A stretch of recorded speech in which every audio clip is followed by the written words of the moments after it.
玉，这玉有问题！别碰它，这玉有问题！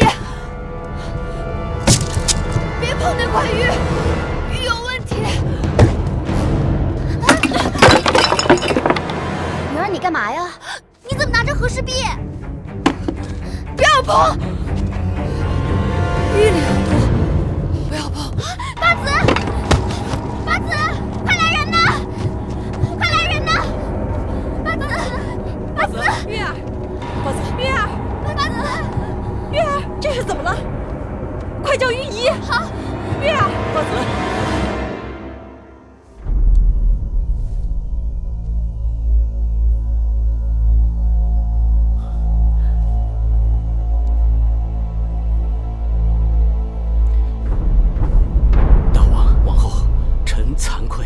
八子怎么样？密八子是中毒了。什么毒？该是蛇虫之毒。你能确定？草木矿石之毒是吞服或吸入，只有蛇虫之毒是伤及皮肤和血脉。幸好，他及时将伤口的毒液吮吸了一部分出来，否则怎样？非常危险。大王，八子是被装在匣子中的毒针刺中。这毒针又和匣子中的机关连接，机关破解，毒针跳出，想拿宝玉的人，无论是谁，都难以逃脱。那个偷和氏璧的人现在怎么样了？哦，那个侍女叫元儿，已经中毒身亡，已经死了。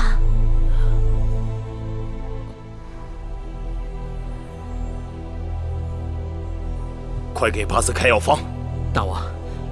微臣只是初步判断密八子中的是蛇虫之毒，但却无法分辨出到底属于何种蛇虫之毒，是一种还是多种。这种蛇虫之毒，差之毫厘，谬以千里。若不能明确毒性，对症下药，只怕是适得其反呢。那眼下该怎么办呢？你是太医令，居然没有半点主张。臣先以连翘拔毒，再以犀角牛黄驱毒。但这些方法只能起到暂时的缓解作用，并不能真正解毒。若不能在3日之内找到解药，只怕什么？只怕密八子性命难保。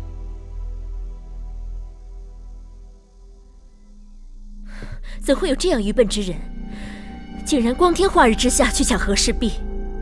亏得那和氏璧上的剧毒让他当场死了，不然我这边如何向大王交代？是奴婢用人不当，王后恕罪。你跟那个元儿见面，有没有被人碰到过？绝对没有。起来吧，看来这都是命。不知是谁这么狠毒。如若昨日我们这边打开了机关，说不定现在中毒身亡的就是我。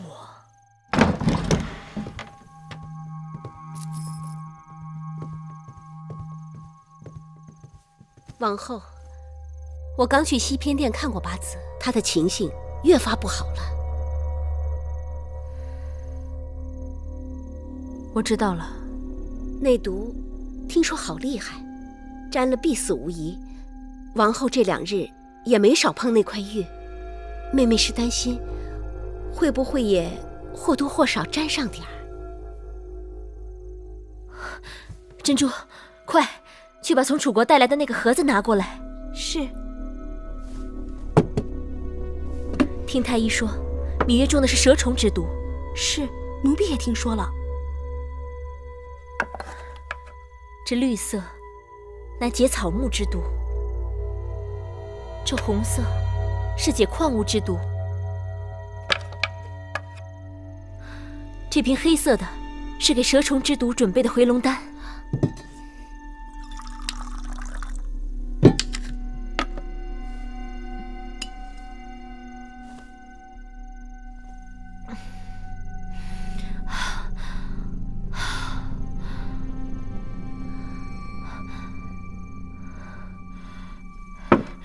你们都听好了，到外面谁都不能提起，我这里有解毒药。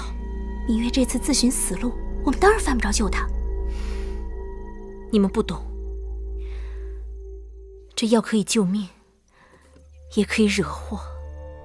救命不一定，惹祸却是一定的。是。夫人，孟昭氏来了。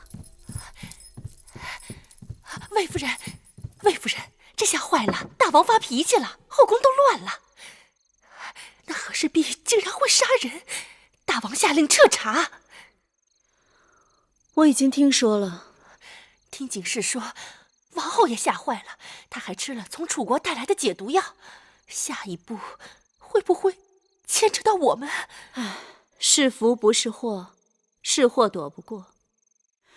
事情发生到这一步，也确实是出乎了我的意料。你赶紧回去吧，从今日起，紧闭门户，跟谁都不要再提起那个惹祸的东西。我们跟他从无关系，也什么都不知道。是。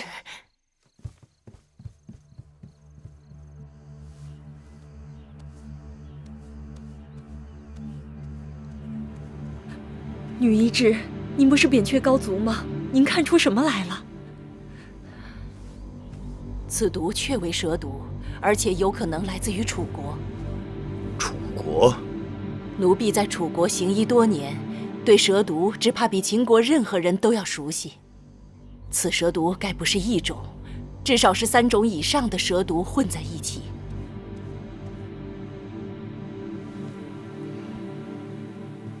楚国的蛇毒居然进入寡人的后宫了。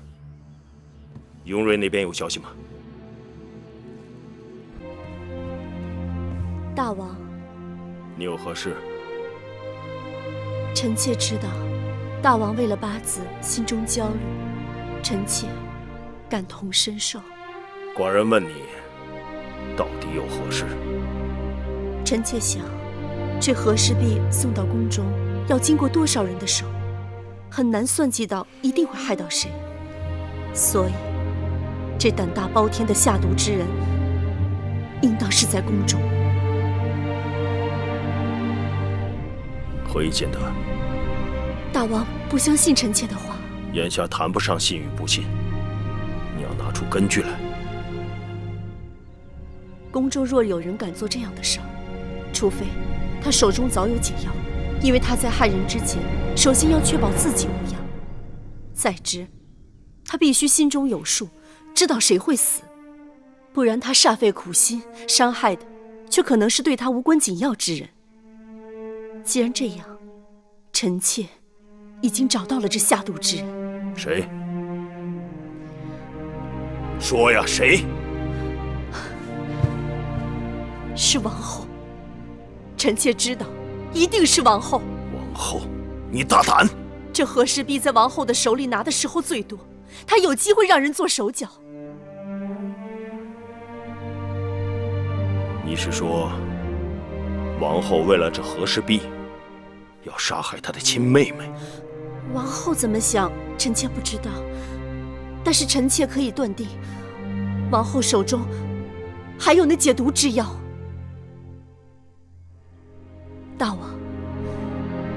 大王是否还记得，上次芈月临盆，王后昏睡不醒，就是吃了从楚国带来的安神药。王后的应女景氏曾经透露，王后有一只匣子，里面装的都是从楚国带来的所谓的神药。据说这些药十分的珍贵，连我们宫内的御医都没有见过，其中就有解各种奇毒之药。即便如此，也无法证明那里面有芈月所需要的解毒药。女医之已经断定，芈月所中之毒是楚国的蛇毒。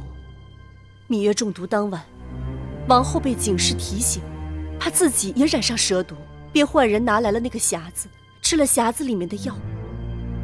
大王，臣妾猜测，那定是芈月急需的解毒药。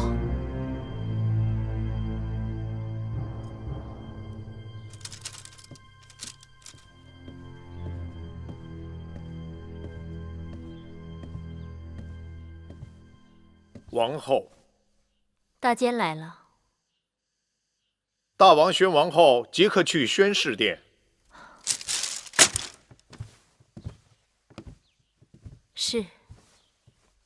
大王还叫老奴转告王后，别忘了拿上从楚国带来的匣子。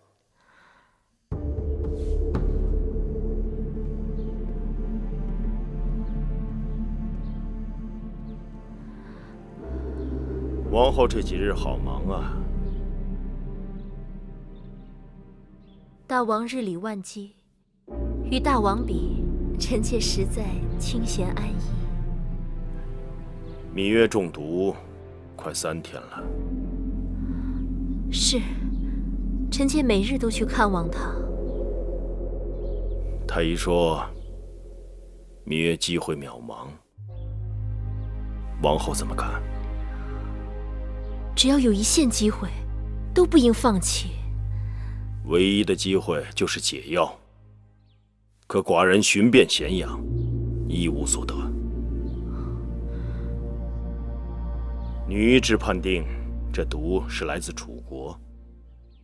楚国万里之遥，芈月命在旦夕。王后说，该怎么办？大王若不问起，臣妾真没有胆量剖明曲直。臣妾这儿有一盒从楚国带来的秘药，只因臣妾对诊脉辨舌一窍不通，药性药理一无所知，所以从不敢乱服用。那日事发，臣妾恐怕染上残毒，也只是随手吃了一颗解药，吃个安心而已。既然王后根本不知这解毒药是否对症，却胡乱服下，这与王后说的不敢乱用自相矛盾。臣妾只是情急乱投医，错了怪自己。但芈月妹妹已被荼毒，臣妾怎敢拿妹妹的性命当儿戏呢？这话倒是有几分道理。把匣子拿来，给寡人看看。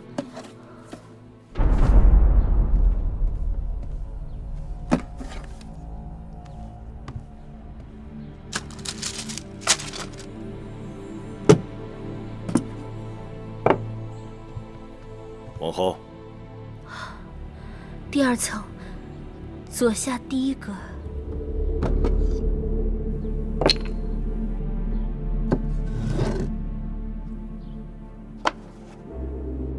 寡人看到3个瓶子，红的解矿石之毒，绿的解草木之毒，黑的解蛇虫之毒。王后果然了然于心，赶紧拿去给御医看看。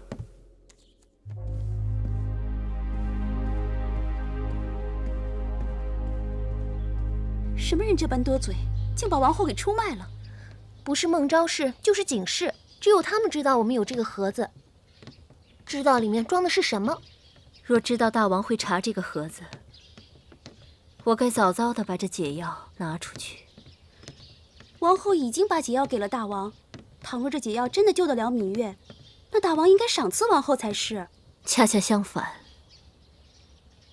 芈月若没有死，大王要抓真凶了。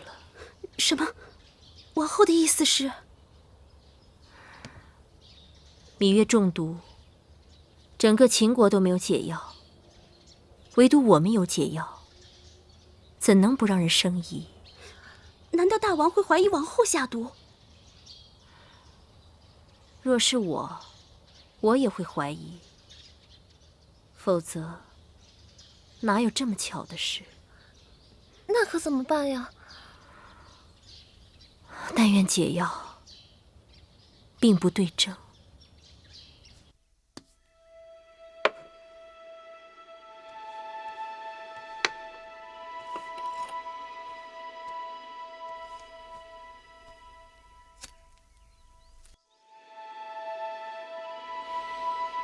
怎样？此药的确是解蛇虫之毒的药，不过能否完全解掉芈八子的毒，还不敢确定。怎会如此呢？此药乃楚国秘药回龙丹，能解荆山蛇、云梦环蛇、双头蛇这3种楚国制毒之蛇的毒。可万一米八子中的不是这3种毒蛇的毒，就难了，弄不好还会雪上加霜。大王，这种蛇虫之毒变化多端，其解药或取之经常出没之地旁边的药草，或取其蛇叶提炼而成，必须对症下药才行。恕臣无礼，能否让女医治取一些米八子中毒之血试一下，看看是否有效？准。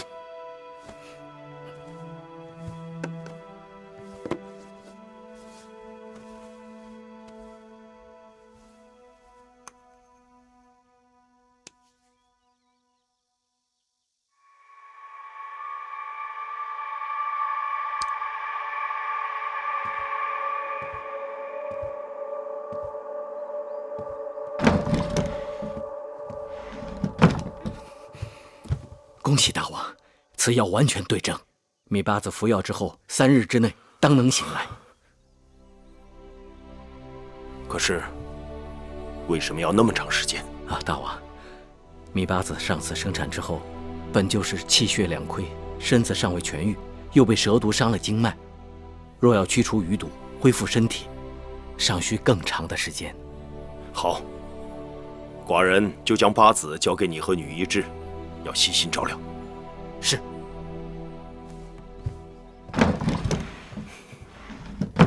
传我旨意，将王后所住交房殿即刻封殿。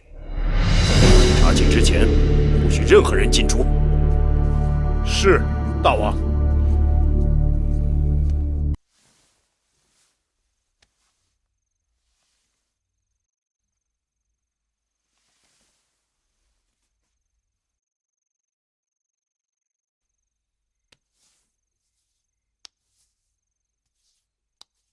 是君臣之间必以信，是夫妻之间必以诚。眼下寡人到底是疑心太重，还是真的无人可信？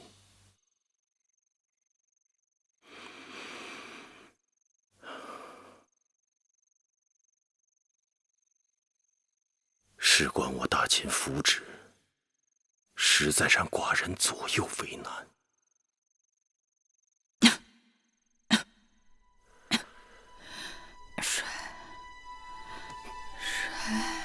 芈月，芈月，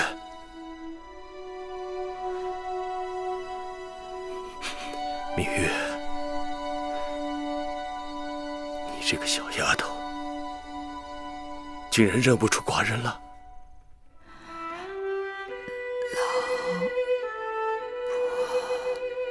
来人！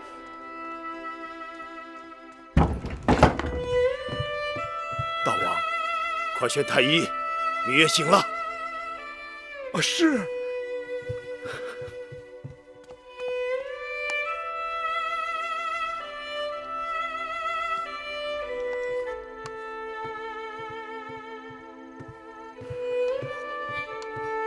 大王，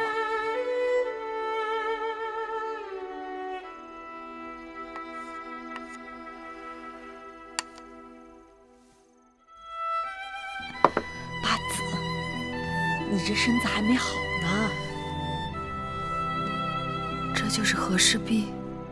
让太医检查过来，只是那个匣子里有机关藏有毒针，和氏璧上并没有毒。好好看看他，你为了他差点丧命。这块玉伤了多少人的心呢？卞和曾抱着璞玉，在楚山下去见楚厉王、楚武王，可玉宫没一口咬定这是块普通石头。结果2代君王均以欺君之罪砍下了卞和的左右脚。卞和抱着璞玉在楚山下痛哭了3日3夜，眼泪流干了，流淌在宝玉上的全是血。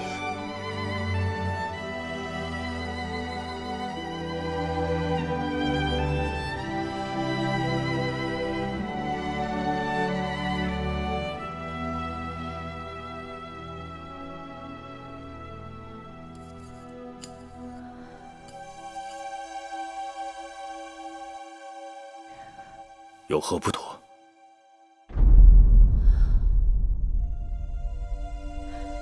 快过，把它拿走。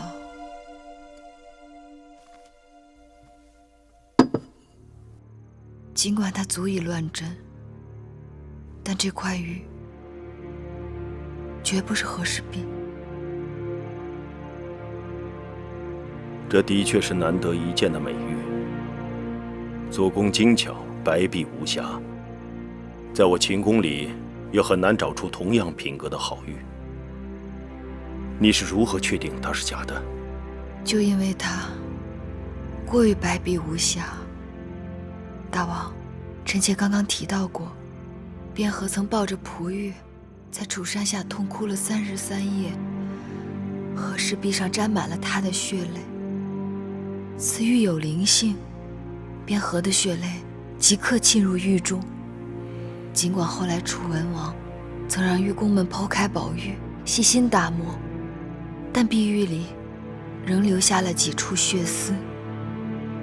屈子曾在朝阳家欣赏过这块宝玉，说那发丝般的血迹，一般人很难发现，但放在光亮之处，却尤为明显。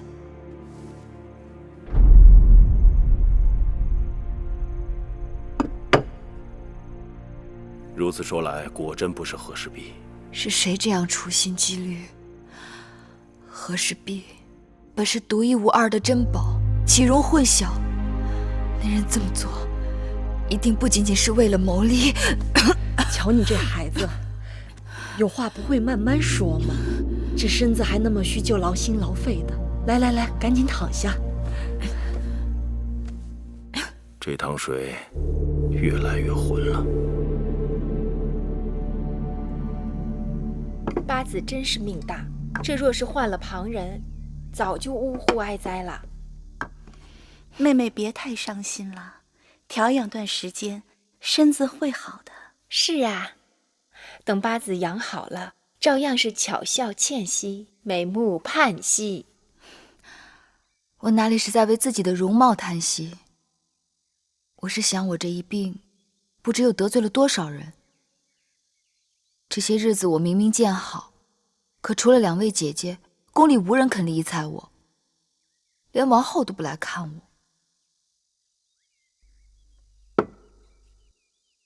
八子为何要惦记王后啊？是她的解药救了我的命，我总该当面谢她。你们这是齐心要瞒我什么？前些日子我命如寒蝉，岌岌可危，宫中一定是发生了什么事情。女医治说了，你全身经脉均伤，要心无旁骛才能调养好。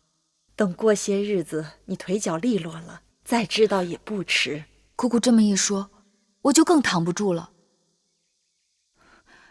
你们若不告诉我，我去问大王。哎，八子真是倔强，你赶快躺好，我慢慢说给你听。你呀，就不要想着惦记王后了，更不要在大王跟前提及王后。如今王后已是戴罪之身。怎么回事？这件事情只有大监最清楚，我们也是从他嘴里听到3言2语，才略知眉目。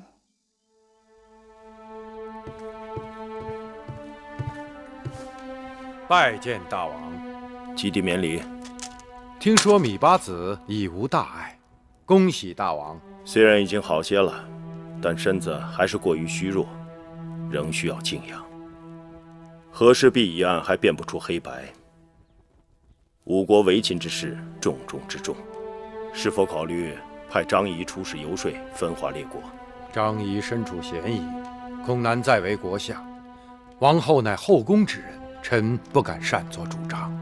张子有才，有才不忠，比无才更甚。大王，芈八子来了，说要急事求见大王，老奴让他在外候着呢。他这么弱的身子，为何到承明殿来？说是关于和氏璧毒案。和氏璧毒案？是，芈八子说事情紧急。让他进来。是。臣告退。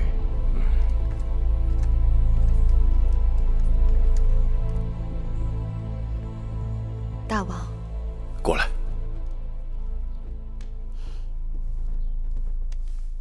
这手冰凉的，快烤烤火吧。木坚，端碗热水过来。是。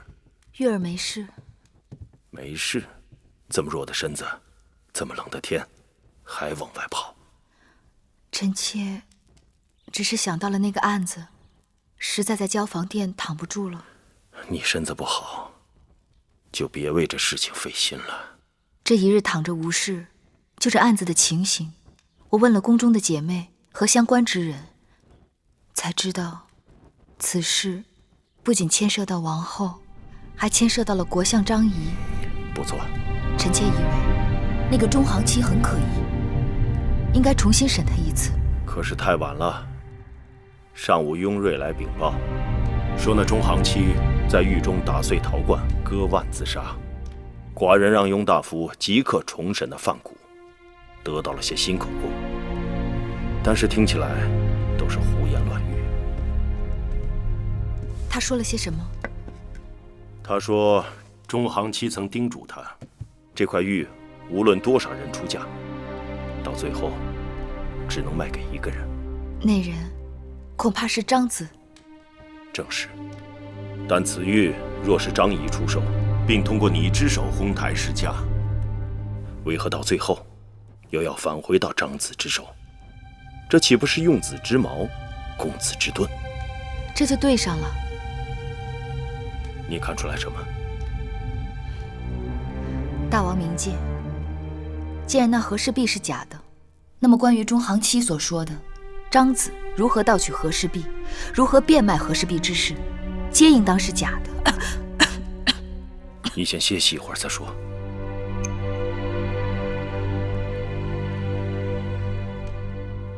既然他们为了设计张仪，那匣中的毒针很可能就是针对张仪，对方必是知道张仪的过去，也知道他会对和氏璧耿耿于怀，所以将毒针藏在匣中暗算。我和王后半路相争，和大王让我们破解匣子的机关，大约都在他们的算计之外，只因他们有备而来。当毒针刺中我和元儿，大王彻查抓住中行期后，他们马上又用了苦肉计，把脏水泼到张仪身上。张子无辜，却是有口难辩。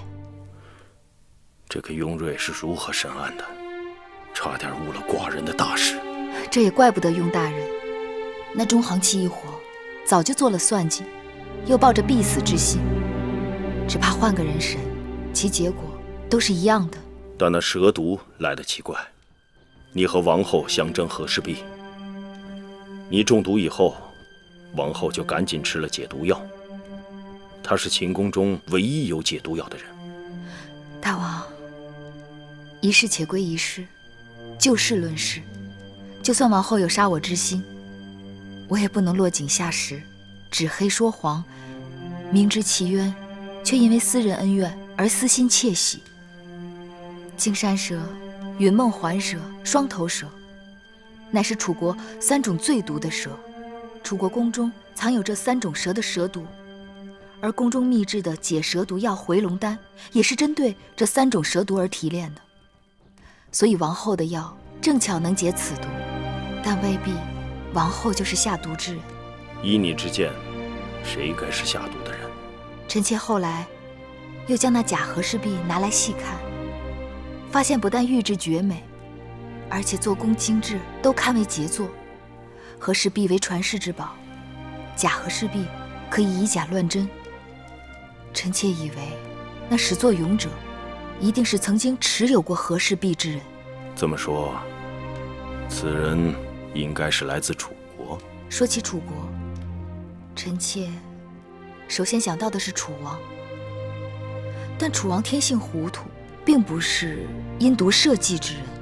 令尹朝阳，可能是他，但不仅仅是他。诸国兵马联手攻秦，楚国派朝阳当统帅，朝阳自然立功心切，但朝阳的性情一贯暴躁，并不工于心计。这种连环计环环相套，朝阳背后必有高人。那人记恨张仪，忌惮张仪之才，欲除之而后快，利用朝阳和和氏璧行此诬陷之计。寡人知道那个高人是谁了。大王的意思是？公孙衍。大王怎能如此肯定？公孙衍与张仪有深仇大恨，朝阳不过是误会张仪到了和氏璧，但公孙衍却一直以为是因张仪的到来而失去寡人的倚重，最终弃秦投魏。公孙衍虽有才华，但心胸狭窄，计较善妒。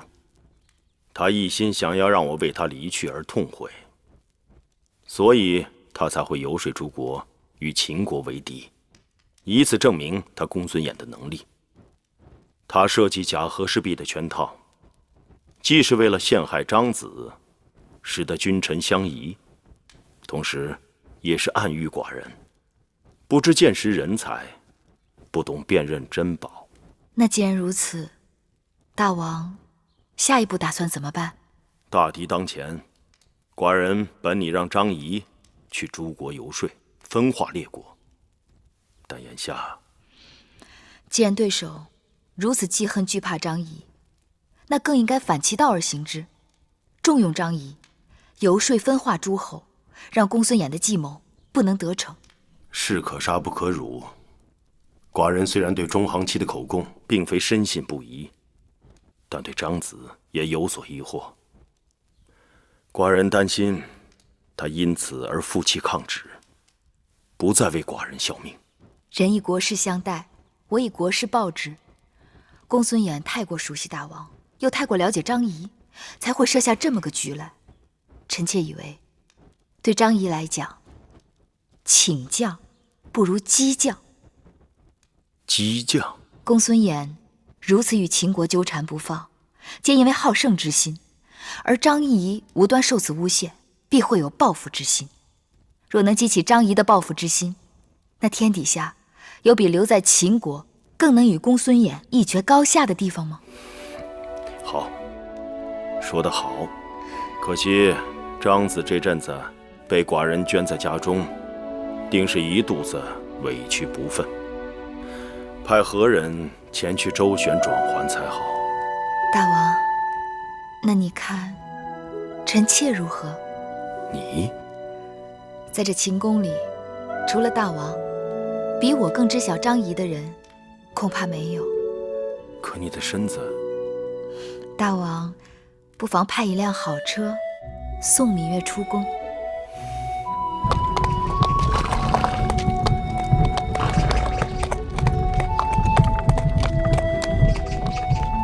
都撤了。是，撤。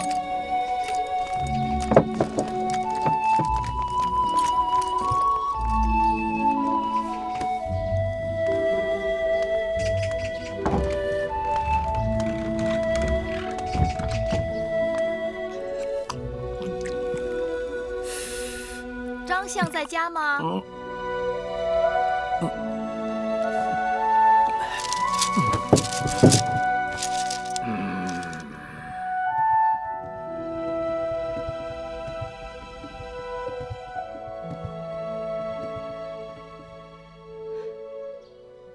张子，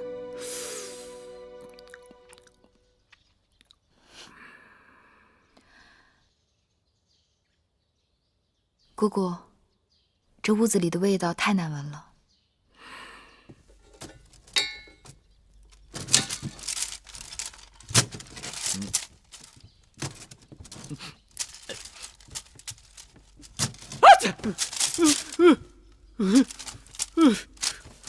什么东西这么刺鼻子？张子博闻强记，应当知道这是沉香，来自阳月之南邑。什么花儿香啊草啊，跟我张仪都无缘。你们弄这些东西来做什么？张子身为国相，肩负大秦重任，可这屋子里却有股萎靡不振、气息奄奄的味道。我非铜胶铁铸，我乃肉体凡胎，当萎靡时则萎靡。至于气味不好闻，没人替我打扫。你以前那些个小童仆都去哪儿了？何况你身为国相，我听说大王曾送你数名美姬服侍。正一倒霉，没人来陪啊！自从那日大王说要派人把守相府，回来我就让他们全都走了。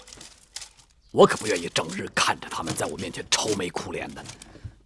再说了，我若真有事，总不能牵累人家吧？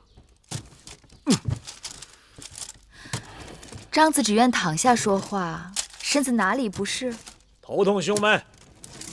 那这沉香正好对症，主心腹痛、霍乱、中恶、清神。我是心病，你的沉香治不了，那就换一剂药。哎呀，算了。芈月，从你进门我就知道你的来意，你不要告诉我说大王终于弄明白我是冤枉的，冤案要昭雪，要让我感激涕零。非也。非也。张子看看，这是什么？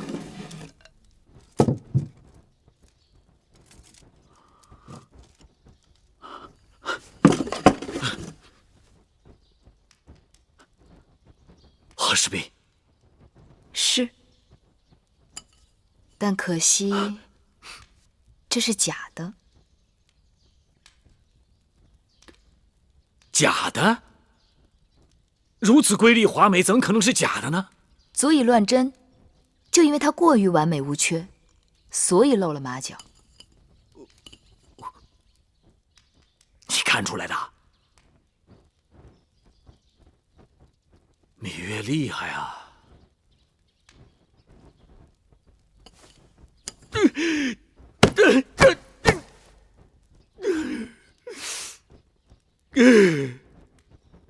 张子为何捶胸顿足？像我张仪这辈子，几次三番被这东西差点害得丢了性命。今日第一次见到真面目，还是个赝品。张子以和氏璧为仇，但我认为，恰恰是和氏璧成就了张子。哎呀，你不要再取笑我了。老子曰：“福兮祸所伏，祸兮福所倚。”任何事情都有福祸两面。试问，若无和氏璧，张子此时还在朝阳门下浑浑噩噩的度日。因为有了和氏璧，才把张子逼到绝处，因而走出楚国，成为秦国国相，一怒诸侯惧。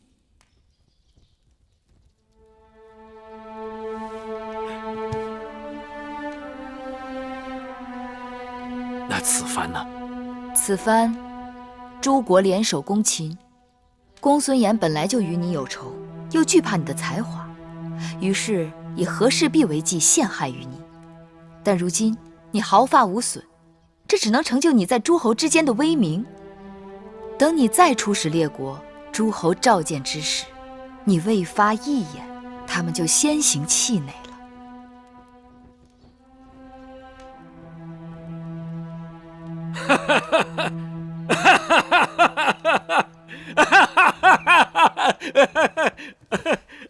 你，芈月说得好。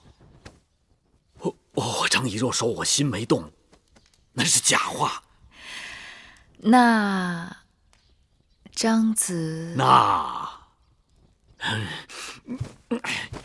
来人，来给我更衣，我要进宫见大王。来人呐！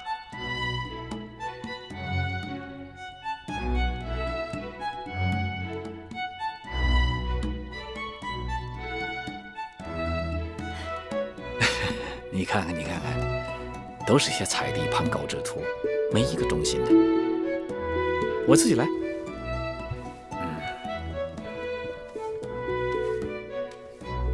拿来。什么？诏书令符啊。这个，见了大王自然会有。大王为何没让你带来？你亲自面对大王，才好讨价还价。我不可越俎代庖。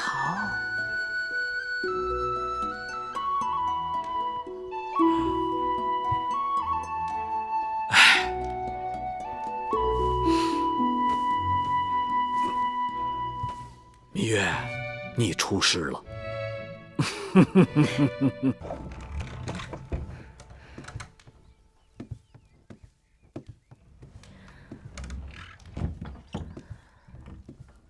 老奴拜见王后。大监不必多礼，有什么话直说吧。王后以为老奴要说什么？芈月中毒，大王寻找摄局之人，因为臣妾是宫中唯一有对症解药之人，瓜李之嫌，难证清白。大王要臣妾担责，臣妾就担；大王要臣妾的性命，尽管拿去。王后觉得委屈，臣妾有口难辩。大王英明，并未轻易定案。大王禁足王后，派人封闭交房殿，也是为了谨慎起见。王后不管是否冤枉，但同样要提防别人栽赃陷害。芈八子身体康复后，了解此事，亲自破了和氏璧的迷局。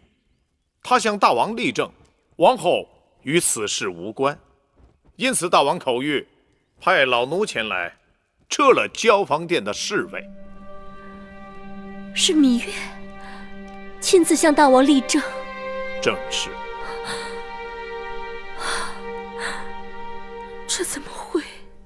王后，这就是说，大王相信王后是清白的了。是啊。除此之外，老奴还有一句告诫。大监请讲。秦宫历来清静，既无什么秘制，也无什么神药，宫外不洁之物带入宫中，那就是惹祸的根源。人往往是先自侮，而后遭人侮之；假自毁，而后遭人毁之。王后还是要事事严谨为好。老奴告退了。多谢大监提点。王后，大监是什么意思？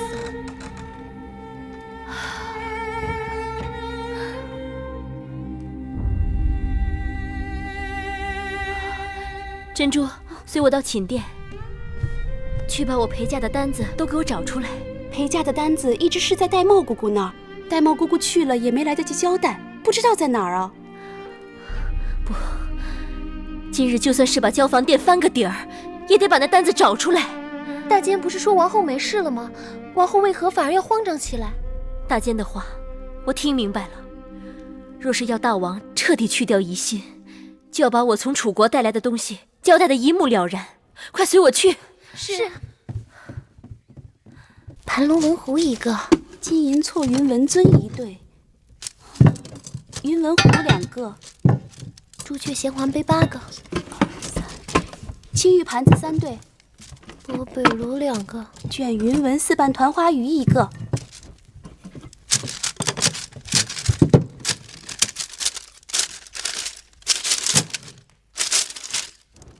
大王，这是王后送过来的陪嫁清单。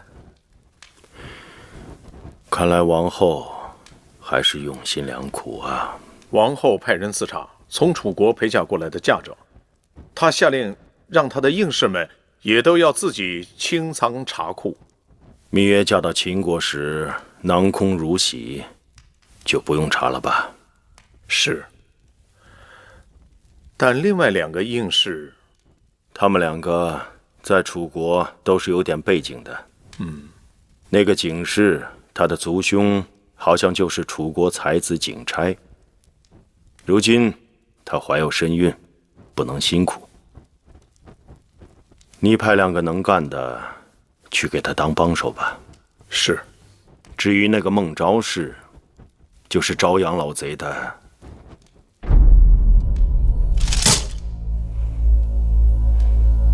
寡人怎么忘了？孟昭氏就是楚国令尹朝阳的亲侄女。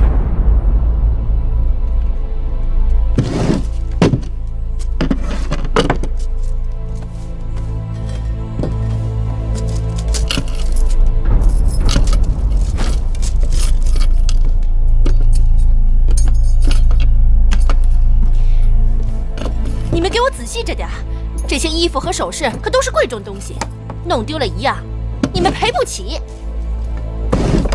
王后不是让咱们自己清点东西吗？怎么来了这么多不相干的人？闭嘴！景氏那边不也来人了吗？估计是怕咱们自己清点累着。夫人为何如此烦恼啊？大监，我又不是王后，有数百车的陪嫁，就这么点东西，犯得着翻那么仔细吗？有时数百车的嫁妆还不及那1、2件小东西价值连城。大监，您这是说笑吧？你们可找到什么了？大监，你看，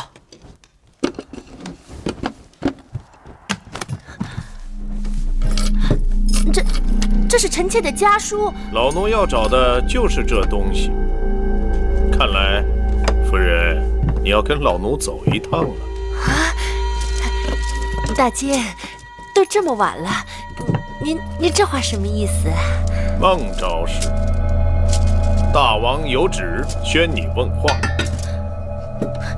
为什么？见了大王不就知道了吗？请吧。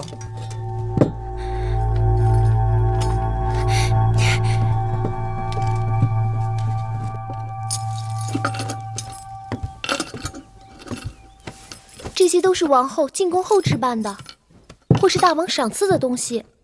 即便如此，也要造册登记，交内府备案。好。王后不好了！昨夜幕间奉大王之令，宣孟昭氏内府问话，一直都没回来。出什么事了？据说孟昭氏与魏国派来的奸细有勾结。这怎么可能？王后，莫不是有人要对付王后，从孟昭氏身上下手？孟昭氏是王后的陪嫁应试，这事儿传出去，与王后怎么也脱不了干系。这事儿与王后本不相干，最好还是装作什么都不知道。这叫祸不单行。我身上的罪名还没有洗掉，孟昭氏又出事了，躲是躲不掉的。去宣示殿。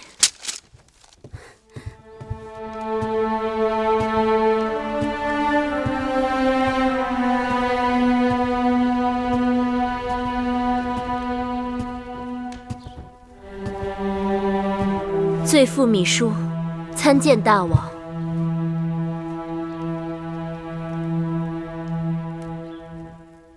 王后这是为何？米书身为后宫之主，竟对身边应从勾结外人，犯下如此滔天大罪，一无所知，难逃失察之责，疏忽之咎，愧对大王的信任与嘱托，望大王责罚。此事也怪不得你。孟昭氏不守妇道，暗中与宫外匪人来往，挑拨是非，兴风作浪，这一切都是见不得天日，是背着人做的。而和氏璧一案，你也是侥幸，若中毒的不是芈月，就可能是王后。如此看来，王后也是受害之人。大王，继儿，给娘亲笑一个。孟昭氏死了，来，你先下去吧。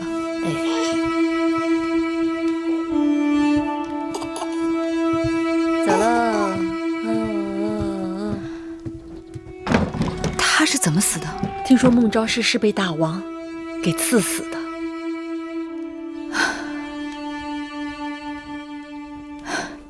孟昭氏也是可怜，我不信他有什么胆子要与朝阳和公孙衍勾结。他的初衷也只是想在后宫争个高低位罢了。锦氏也跟着毁了。大王下令赐死孟昭氏，锦氏吓得当夜腹痛不止，孩子早产，生下来不到半个时辰就没气了。因为孟昭氏是王后的陪嫁应试，这般寒冷的天气，王后竟粗麻素衣，赤着双脚到宣示殿去请罪。幸好大王明察秋毫，倒也没过分责怪他。人在后宫如舟行江湖，到处都是暗礁潜流。纵然自己小心，也难免会有翻船的时候。是啊，陪我去看看王后吧。王后，米八子来了。王后，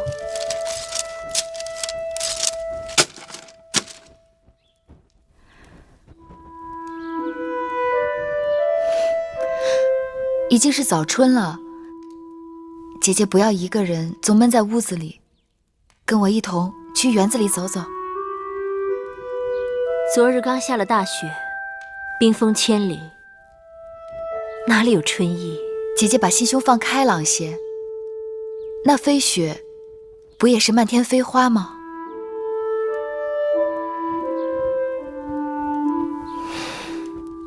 可惜各花入各眼。姐姐，好了，上次之事，谢谢你在大王面前替我开脱。珍珠，去把我那件披风拿来，我也跟着八子出去透透气。是。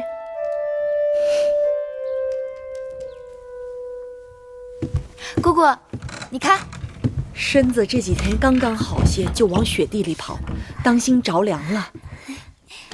你们两个丫头也是，让你们跟着八子，偏往那不该带的地方去带她。姑姑，都已经开春了，开春的风最冻骨头。哎呀，从怀继儿开始1年多了，不让骑马，不让使鞭子，不让见风，不让见雨雪，不让晒太阳，不让多走动，都不知哪样我还可以做。又不是姑姑要拘着你，你自己在鬼门关转了几回，转眼就忘了。所以呢，玉儿得抓紧，下一个鬼门关在哪儿等着我还不知道呢。呸呸呸！姑姑，看看好不好看啊？好，这要是在咱们楚国呀，满山遍野的都是，到了秦国就显得金贵了。前2年我求着大王，从汉中移来了这几10棵梅树，今年还是头一次开花呢。开了花也不给寡人通报一声，连个谢字都没有。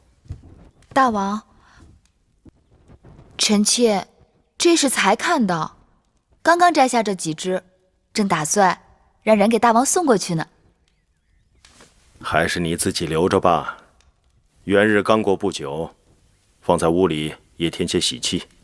哎，仙儿慧儿，你们多带些人过去，多摘些，给王后和其他几个宫的夫人送过去，让大家也添添喜气。是。大王今日怎么有空到臣妾这来了？刚才在王后那里坐了坐，顺便过来看看你。函谷关集结了大量秦军主力，军中粮草吃紧。王后提出用自己的陪嫁首饰筹备军粮，没想到王后真是深明大义。函谷关那边怎么样了？函谷关连日大雪，今日接到战报，各国兵马中只有韩、赵、魏3国兵马抵达了函谷关，燕国兵马尚未出动，楚国20万大军走到半路，突然说因为太冷没有冬衣，不肯再前进一步。2日前，司马将军趁着大雪夜袭了魏国的粮草大营，烧掉了他们的粮草，并意外虏获了几名监造弩机的韩国工匠。大王的话让臣妾想起一件事，孟莹嫁入燕国那函谷之地3载有余，刚开始燕国那边还常有书信来往，自从燕王驾崩后这半年多，怎么变得渺无音讯了？是啊，寡人心里也惦记得很。张子不日便会到燕国都城，他定可以见到孟莹，带回音讯。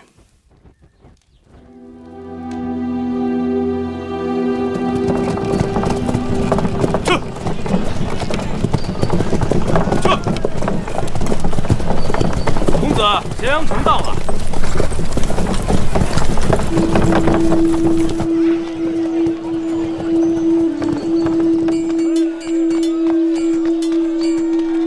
先生是来住店的。啊，你们秦国大王招贤纳士，我会在你们这儿住一阵子。哎，里边请。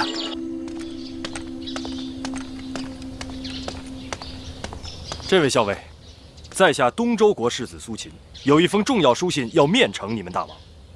就凭你，说想见大王就见大王？我们大王哪有这般空闲？苏秦愚钝，还望这位校尉不吝赐教。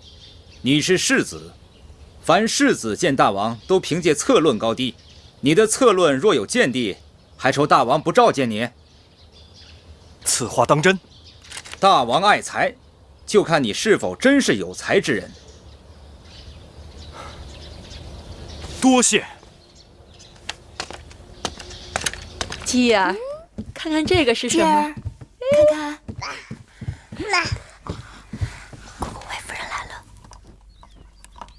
怎么了？咱们这儿来了一位稀客。谁啊？皮香店的魏夫人。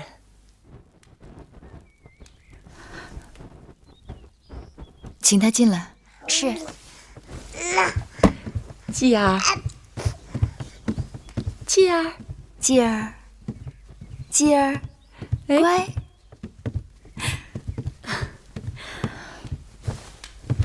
见过魏夫人。哎呦，妹妹太客气了，快坐。这小公子长得朱唇粉面，真招人喜欢。你看，你看这孩子一点都不认生。小孩子心里是最干净的。是，小孩子的心是最干净的。他该午睡了，把公子抱出去吧。是，走喽。哎，走。哟。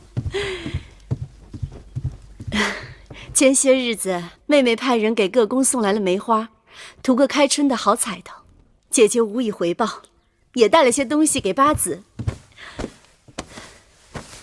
刚好啊，前一阵子华儿猎了些白狐，急坠成裘，让人赶着做好给我送来。我和妹妹的身量差不多，妹妹赶紧试试，看看合不合身。魏夫人客气了，这么贵重的礼物，我如何承受得起？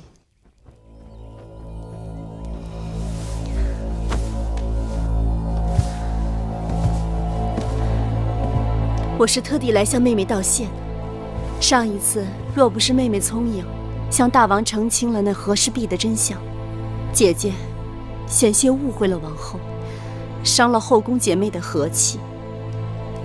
我一心只想报答，但思忖着这入口之物，难免忌讳，所以……姐姐快起来，姐姐言重了。妹妹，你是对姐姐仍心存芥蒂呀？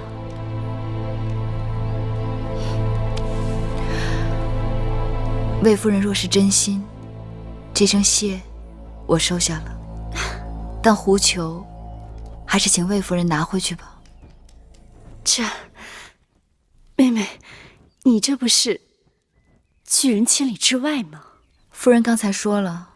这狐裘是公子华对夫人的一片心意，我怎敢随意夺取？公子华孝顺，是魏夫人的福气，我也盼望着继儿有朝一日能长大成人，如公子华一般建功立业，得一方封地。自此，我也就一生无求了。我跟妹妹的想法一样。哎呀，只可惜他人对我误会已深。妹妹，你若不念旧恶，不计前嫌，姐姐愿与妹妹亲如手足。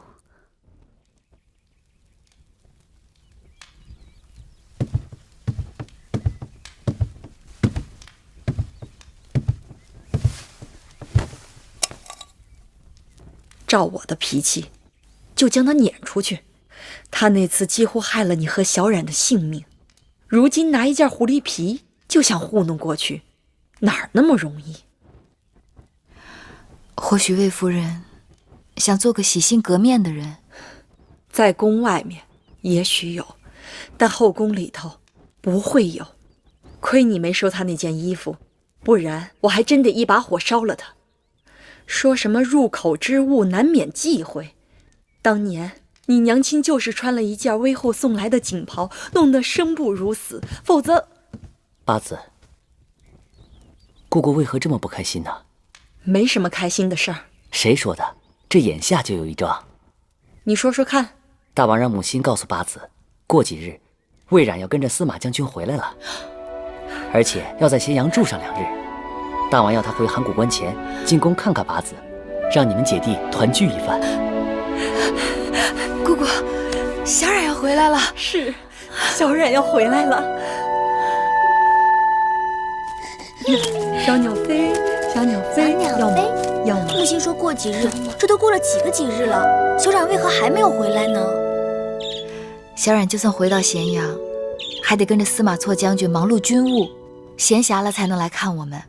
小冉那么大点孩子，上沙场不哭就不错了，还能忙碌什么军务呀？难怪一路都在打喷嚏啊！原来有人在背后说我坏话呀！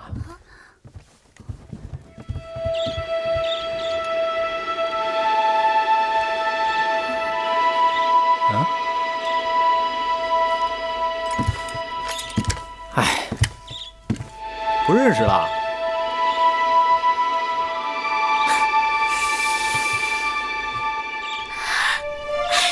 小冉，小冉，你怎么长得都已经比我高了？小冉一转眼变成大人了。小冉，姑姑，我回来了。小冉，小冉。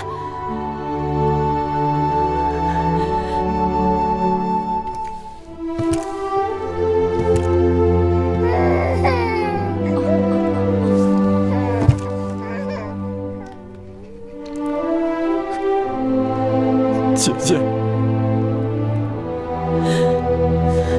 小冉，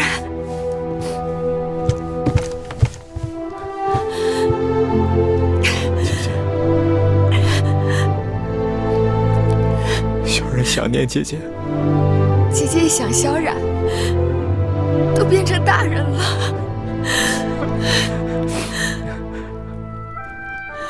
小冉，你看这是谁？真是继儿，快叫舅舅。继儿，继儿，我当舅舅了，我当舅舅了。来，继儿，继儿，姐姐觉不觉得继儿跟我小时候有些相像？可不是，都说外甥像舅舅呢。不过继儿可千万不要真的像我。小冉从小到大，给姐姐、给姑姑添了多少麻烦，惹了多少祸事。小冉，让姐姐好好看看你。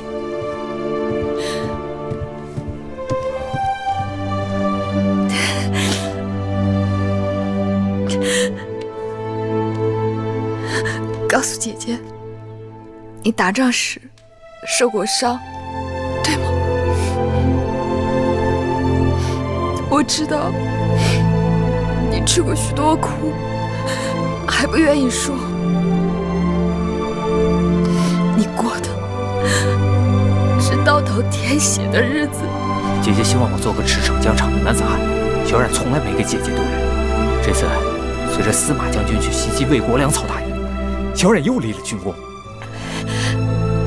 函谷关那边战事如何了？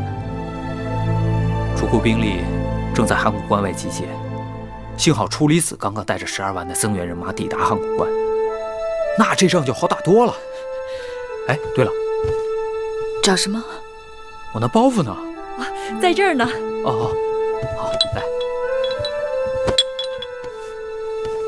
这些东西啊，都是要交给姐姐的，都是小冉军功受赏得来的。有金，还有功勋田，不过只有10亩，还望姐姐不要嫌弃。哦，这2块玉也是我在疆场上得来的，就算作是给继儿的见面礼吧。小冉，这些东西我带在身上也不方便，以前还要托放在别人那儿，这次总算能见到姐姐一面，就都带过来了。傻孩子，姐姐这里什么都有。我知道，但这些都是小冉用性命给姐姐挣来的，以后小冉还要挣更多，给姐姐，给姑姑，还有继儿。好，那姐姐先给你收着，再给你添上一些，等着将来给你娶媳妇儿用。姐姐，慧儿，把衣服拿来。是。姑姑和姐姐给你做了几件新衣，你在外行军作战，千万别受寒了。看着就暖和。小冉，姐姐几年前给你的东西，你可妥当收着了？姐姐说的是《孙子兵法》13篇。正是。放心吧，小冉一直缝在贴胸的地方，有空的时候就拿出来看看。他可是我随身不离的先生，我要时常向他请教呢。那是大智慧，会让你受益匪浅。小冉明白。来，试试。好，试试。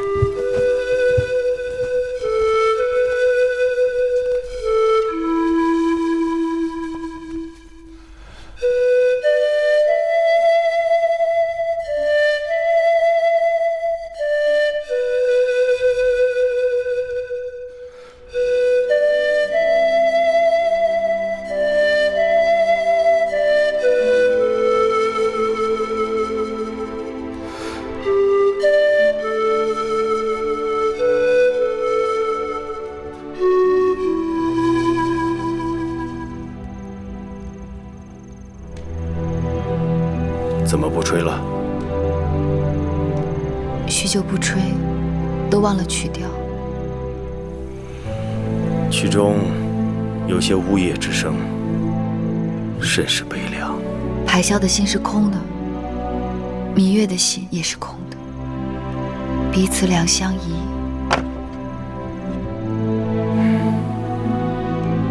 是因为你弟弟小冉走了吗？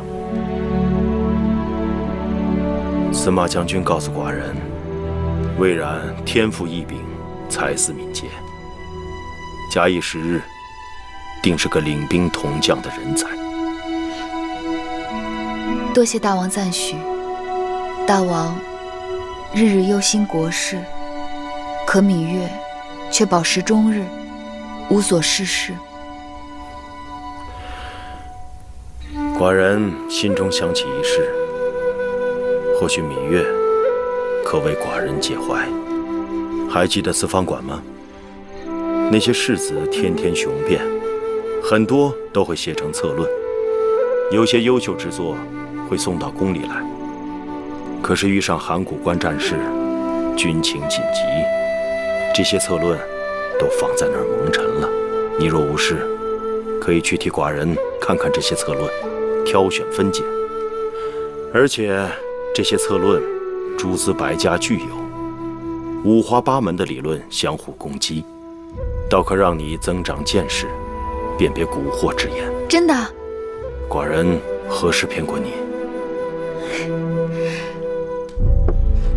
芈月多谢老伯。为何要谢老伯？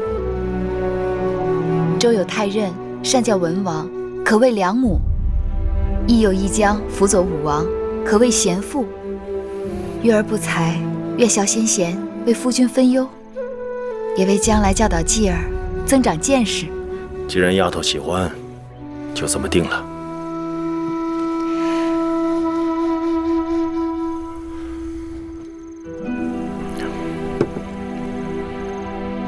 那此